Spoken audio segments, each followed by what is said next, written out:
আসসালামু আলাইকুম, কেমন আছেন সবাই? আজকে আসলে আমাদের বাজারে যাওয়ার কথা ছিল, কিন্তু দুর্ভাগ্যবশত আজকে ঘুম থেকে উঠতে পারি নাই। এবং আমার সাথে যে আমার পার্টনার, সেও ঘুম থেকে উঠতে পারে নাই, যার জন্য আমরা আজকে যেতে পারি নাই, মিস করে ফেলছি। তবে আজকে হাটবার ছিল ফরিদপুর জেলার নগরকান্দা উপজেলার রসুলপুর বাজারে।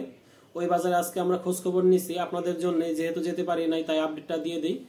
আজকে পাটের দাম জানতে পারছি এবং পেঁয়াজের দামটাও জানতে পারছি। তবে পাটের দামটা আসলে গতকালকের তুলনায় আজকে আবার একটু কমে গেছে, তবে খুব বেশি কমে নেই। আজকে 3900 টাকা দরে ভালো পানের পাটটা বিক্রি হচ্ছে, আর নিচের দিকে 3300, 3400, 3500 এরকম আছে নিম্নমানের পাটগুলা। আর মাঝারি মানের পাটগুলা আপনার 3600, 3700 টাকা দরে বিক্রি হচ্ছে, আর ভালো মানের যেগুলো 3800 থেকে 3900 টাকা দরে বিক্রি হচ্ছে।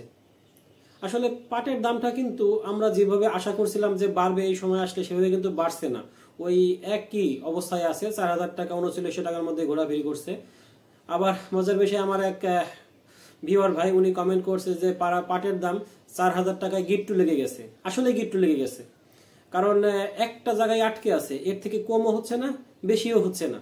তবে আমাদের আশা ছিল হয়তো এই সময় বাড়বে, তবে পাটের হয়তো কোনো সিন্ডিকেট কাজ করছে, যার জন্য এই দামটা এরকমই আছে। তবে আমরা ব্যবসায়ীদের সাথে কথা বলছি, তারা আমাদেরকে বলছে যে এই মিল মালিকরা একসাথে সবাই পাট কিনছে না, কোন একটা মিল কিনলে অন্য মিল কেনা বন্ধ রাখে, যার জন্য পাটের যে চাহিদাটা একবারে বাড়বে সেই বাড়াটা নাই। তারা তাদের মিল মালিকদের মধ্যে একটা সিন্ডিকেট, এবং তারা সেইভাবেই পাটের দামটা নিয়ন্ত্রণ করতেছে। আর পেঁয়াজের দামটা আজকে এই সর্বোচ্চ 1500 টাকা দরে বিক্রি হয়েছে, আর এদিকে 1300, 1400 এরকম আছে। তবে ভালো মানের পেঁয়াজটা 1500 টাকা দরে বিক্রি হয়েছে।